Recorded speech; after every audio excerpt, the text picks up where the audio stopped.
नमस्कार, one India Hindi में आपका स्वागत है और मैं हूं आपके साथ विवेक।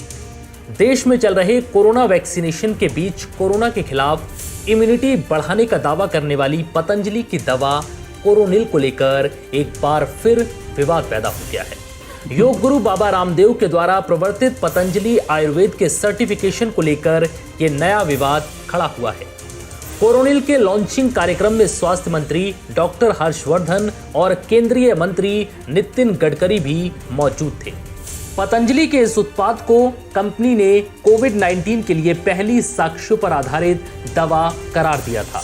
रामदेव और केंद्रीय मंत्री जहां बैठे थे, उनके पीछे पोस्टर पर लिखा था ये दवा COPP और WHO GMP के द्वारा प्रमाणित है, यानी फार्मास्यूटिकल उत्पाद के प्रमाण पत्र और विश्व स्वास्थ्य संगठन के गुड्स मैन्युफैक्चरिंग प्रैक्टिसेस से प्रमाणित है। ये दोनों ही मानक किसी भी चिकित्सीय उत्पाद की गुणवत्ता को परिभाषित करते हैं। विश्व स्वास्थ्य संगठन ने हालांकि ट्वीट कर अब ये स्पष्ट किया है कि उसने किसी कोविड-19 की रोकथाम या इलाज से जुड़ी किसी पारंपरिक दवा की ना तो समीक्षा की है और ना ही उसे प्रमाणित किया है। जिसके बाद एक बात तो साफ हो गई कि बाबा रामदेव ने कोरोनिल को लेकर एक बार फिर झूठ बोला। दरअसल WHO की साउथ ईस्ट एशिया ने ये ट्वीट करके जानकारी दी, जिसके बाद शिवसेना की सांसद प्रियंका चतुर्वेदी ने ट्वीट कर कहा कि मुझे उम्मीद है कि कोरोनिल को प्रमोट करने के ऐसे दावों के साथ स्वास्थ्य मंत्री देश की फजीहत होने से बचाएंगे। मुझे आयुर्वेद में यकीन है, लेकिन ये दावा करना कि ये कोविड के खिलाफ गारंटी युक्त उपचार है, ये कुछ और नहीं बल्कि धोखाधड़ी और देश को भ्रमित करने का प्रयास है। दरअसल पतंजलि ने शुक्रवार को उत्पाद की लॉन्चिंग के मौके पर कहा था कि कोरोनिल को WHO की सर्टिफिकेशन स्कीम के तहत केंद्रीय औषधि मानक नियंत्रण संगठन के आयुष विभाग की ओर से सर्टिफिकेट ऑफ फार्मास्यूटिकल प्रोडक्ट का प्रमाण पत्र मिला है। पतंजलि आयुर्वेद के शीर्ष अधिकारियों में से एक राकेश मित्तल ने ट्वीट कर कहा था कि कोरोनिल को WHO से मान्यता मिली है। पतंजलि ने आयुर्वेद के क्षेत्र में इतिहास कायम किया, क्योंकि कोरोनिल को कोरोना के खिलाफ WHO के द्वारा मान्यता प्राप्त पहली साक्ष्याधारित दवा का दर्जा मिला है। हालांकि बाद में उन्होंने अपना ट्वीट डिलीट कर दिया, जिसके बाद अब WHO ने ट्वीट कर पतंजलि और बाबा रामदेव के इस झूठ का पर्दाफाश किया है। फिलहाल इस वीडियो में इतना ही। नमस्कार भाइयों, सोच कर देखो, एक देश का स्वास्थ्य मंत्री एक फर्जी कंपनी जो है जिसका नाम पतंजलि है उसका प्रचार करने गया है। ये रिश्ता क्या कहलाता है? ये रिश्ता क्या कहलाता है मैं बताता हूँ।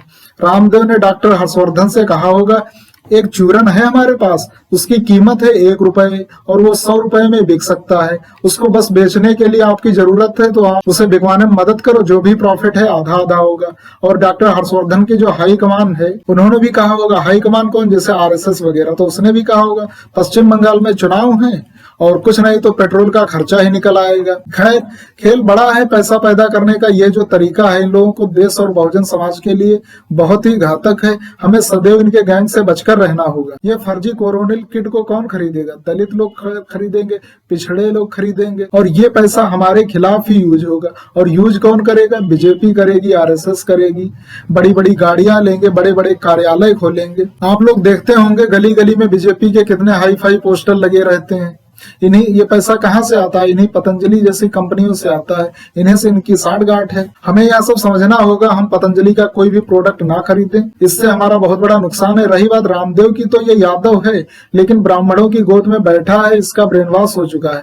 रामदेव ब्राह्मणों के खिलाफ सोच ही नहीं सकता, कुछ बोल ही नहीं सकता। बोलेगा कैसे? क्योंकि उनसे ही ये घिरा हुआ है। खैर, रही बात पतंजलि की, तो इसका कोई भी चूरन चाट जो है काम का नहीं है, सब फर्जी है, लेकिन इसका बिजनेस हजारों करोड़ का है। तो इसके पीछे रीजन क्या है? सिर्फ और सिर्फ अफवाह।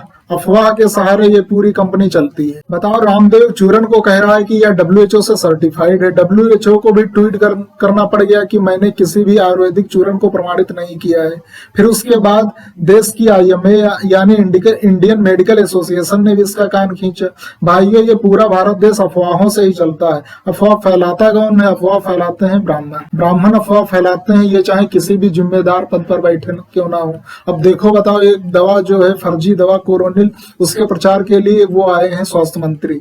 अब देख सकते हैं ये कहां तक अफवाह फैलाते हैं, क्या लेवल है इनका। तो दोस्तों इस वीडियो को यही खत्म करते हैं और बहुजन समाज के लोगों से कहना चाहूंगा वीडियो को लाइक करें, नीचे कमेंट जरूर करें और दोस्तों में शेयर करें, चैनल को सब्सक्राइब करें। धन्यवाद।